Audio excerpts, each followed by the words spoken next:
In this video, we'll learn how to set a bonder detection in HiPaint. Select the light art. Set it as a reference. Create a new layer for coloring and place it under the reference.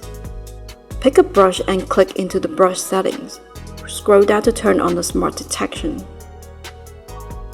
Set the tolerance to 2 or 3 pixels and edge expand to 2 or 3 pixels as well. Now it is ready to use.